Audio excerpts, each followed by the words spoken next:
Assalomu alaykum hurmatli vatandoshlar va odatdagi yangiliklarimizni boshlaymiz. Boshlashdan oldin katta iltimos, meni ko'rayotgan bo'lsangiz, podpiskani bosinglar. Podpiska bizning kanalimizga rivojlanishiga juda ham yordam beradi. Iltimos, shuni bosib qo'yinglar. Musofirdagi yurtdoshlar diqqatiga.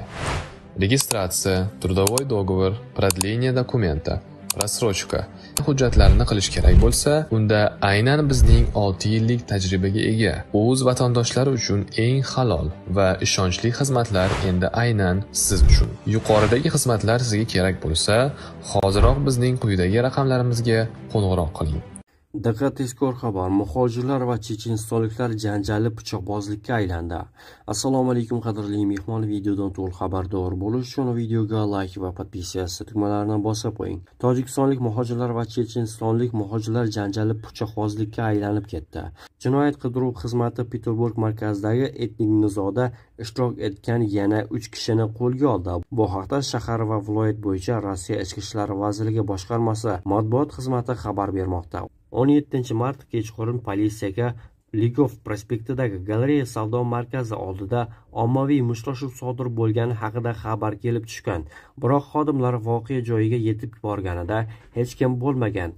Tekshiruv davomida janjal chechenistonliklar va tojikistonliklar o'rtasida sodir bo'lganligi aniqlangan. Hodisa bo'yicha bezorilik moddasi bilan jinoyat ishi qo'zg'atilgan.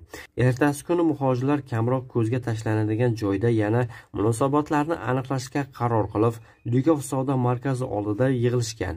Muhokama pichoqbozlikka aylangan va natijada jarohatlanganlar 31 yoshli chechenistonlik og'ir ahvolda kasalxonaga yotqizilgan. Bu esa sog'liqqa og'ir ziyon yetkazish moddasi bo'yicha yana bir jinoyat ishi ochilishiga sabab bo'ldi.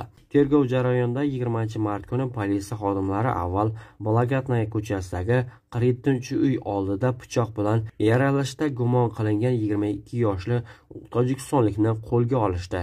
Keyinroq o'sha kunning o'zida galereya savdo markazi oldida janjalda ishtirok etganligi gumon qilingan yana 2 nafar 22 yoshli muhojirlar ham qo'lga olingan. Shuningdek, keyinroq yana 3 ishtirokchi ushlangan. 2 yil oldin Rossiya fuqaroligini olgan 18 yoshli rossiyalik va Markaziy Osiyodan bo'lgan uning 19 yoshli 2 sobiq vatandoshi. Tezkor qidiruv tadbirlari davom etmoqda. Patent bekor qilindimi? Putinning farmoni nima haqida? Ovda Vladimir Putin muhojirlarga Rossiyada patentsiz ishlashga ruxsat bergan haqida xabarlar paydo bo'ldi. Biroq bu qaror faqat yangi hududlarga tegishli. 2025-yil 20-martda Putin 159 sonli farmonni imzoladi.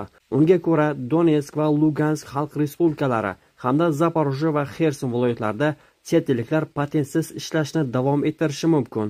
Bu tartib 2023-yil apreldan amal qilgan va endi 2025-yil oxirigacha uzaytirildi.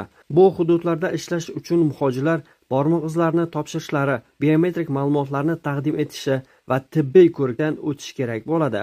Kimlarga tegishli?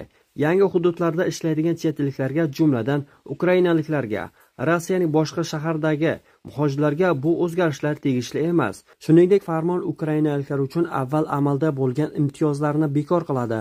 Huquqiy maqomi tartibga solinmagan ukrainaliklar 2025-yil 10-sentyabrgacha Rossiya Ichki ishlar vazirligiga murojaat qilib, migratsiya hujjatlarini rasmiylashtirishlari kerak. 2025-yil 20-martgacha yangi hududlarga kelganlar 2025-yil 10-iyungacha tibbiy ko'rikdan o'tishi shart.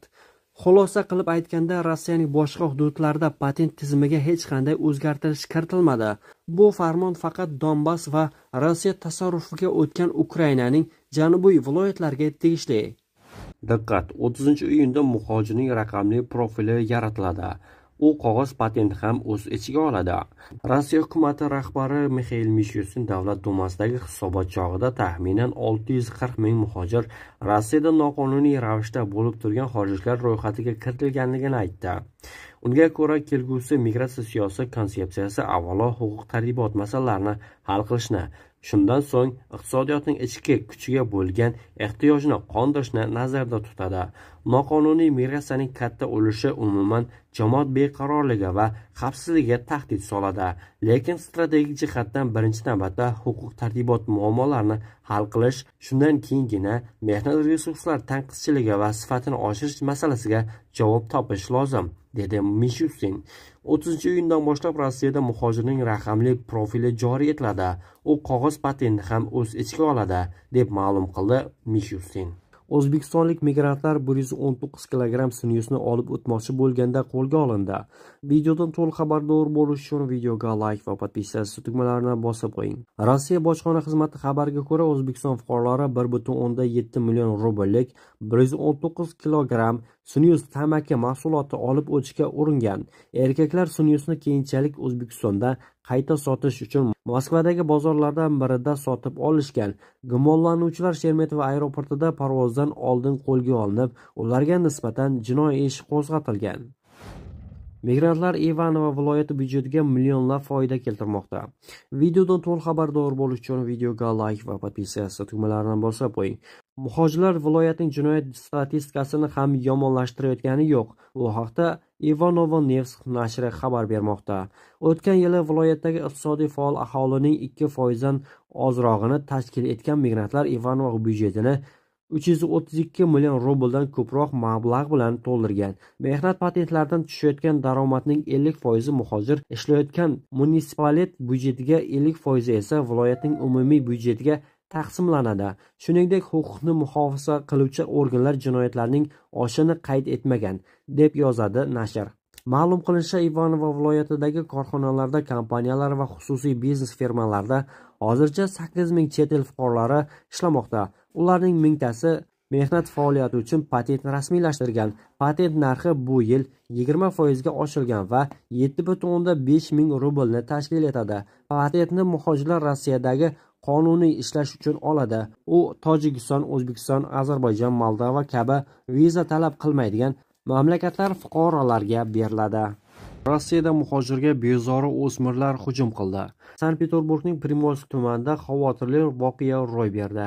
Ikki bezori o'smir farrosh muhojirning ko'ziga gaz sepgan. Voqeani o'sha hovlida yashaydigan fuqarolardan biri videoga olgan. Hodisa Chisineba turar joy kompleksida yuz bergani aytilmoqda. Fontanka nashrining yozishicha, maktab o'quvchilari 32 yoshli kommunal xizmat xodimi bo'lgan muhojirga yaqinlashgan. Noma'lum mavzudagi suhbatdan keyin o'smirlar muhojirning ko'zlariga gaz sepishgan. Muhojir ko'zlarini ushlab turgan paytda o'smirlardan biri yana gazni muhojirning yuzi va ko'zlariga sepgan. Ikkinchi o'smir esa buni telefonda videoga yozib olgan. Mahalliy fuqarolardan biri buni ko'rib, bezor o'smirlarga baqirgan. Shundan keyin bezorlar voqea joyidan qochib ketgan. Ma'lum qilinishicha, dvorning muhojir ko'zlari qattiq achishgani uchun 112 raqamiga qo'ng'iroq qilib tez yordam so'ragan. Hozirda uning holati qanday ekani ma'lum emas. Muhojirlar bezorlikdan o'zlarini qanday himoya qilishlari kerak? Afsuski, bunday voqealar muhojirlar bilan har qanday shaharda sodir bo'lishi mumkin.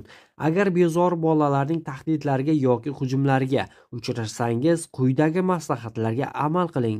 Jahlingiz chiqqanda ko'rsatmang. Jim va tinch turib, bezorlarning provokatsiyalariga e'tibor bermang. Vazmin bo'ling. Janjallashmang, chunki janjal vaziyatni yanada yomonlashtirishi mumkin. Yordam so'rang. Agar salomatligingizga xavf sezsangiz, atrofdagilardan yordam so'rashdan uyalmang. Atrofdagi yoshi katta odamlar yoki politsiyaga murojaat qilishdan tortinmang. Asosiy belgilarni eslab qoling. Agar sizga tahdid qilishayotgan bo'lsa, bezorlarning tashqi ko'rinishi, kiyimlari, joy manzili va soat nechaligi kabi ma'lumotlarni eslab qolishga harakat qiling. Bu ma'lumotlar politsiyaga voqeani tezda aniqlashga yordam beradi. Tezkor xizmatlarga qo'ng'iroq qiling. Agar hujum yoki tahdidga uchrasangiz, kechiktirmay politsiyaga 102 yoki tez yordamga 112 ga qo'ng'iroq qiling. Yolg'iz yoki qorong'i joylardan yurishdan saqlaning. Agar bunday joylardan o'tish kerak bo'lsa, do'stlaringiz yoki yaqinlaringiz bilan borsangiz yaxshiroq. Agar buning iloji bo'lmasa, imkon qadar boshqa odamlarga qo'shilib yoki telefonda kim bilandir muloqot qilib o'tganingiz yaxshi. Yuqori malakali migrantlar Rossiyada imtiyozlarga ega bo'ladi. Videodan to'liq xabardor bo'lish uchun videoga like va podpisatsiya tugmalarini bosib qo'ying. Yuqori malakali xorijlik mutaxassislar rus tili va tarixi bo'yicha majburiy imtihondan ozod qilinadi.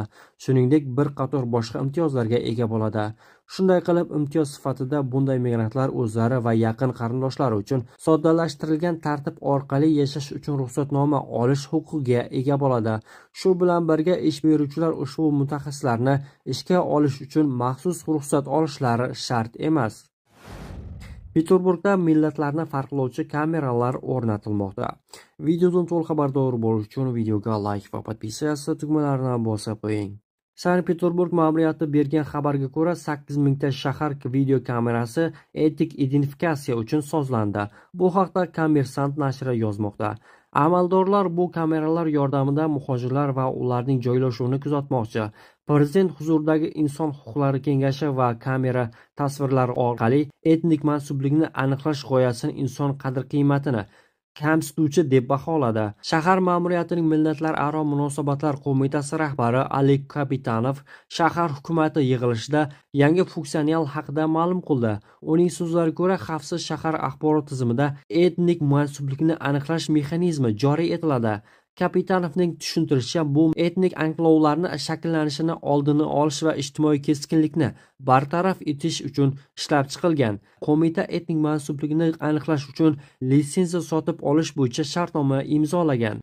Rossiyada hatto pasportda millat ko'rsatilmaydi. Endi esa qandaydir kameralar insonning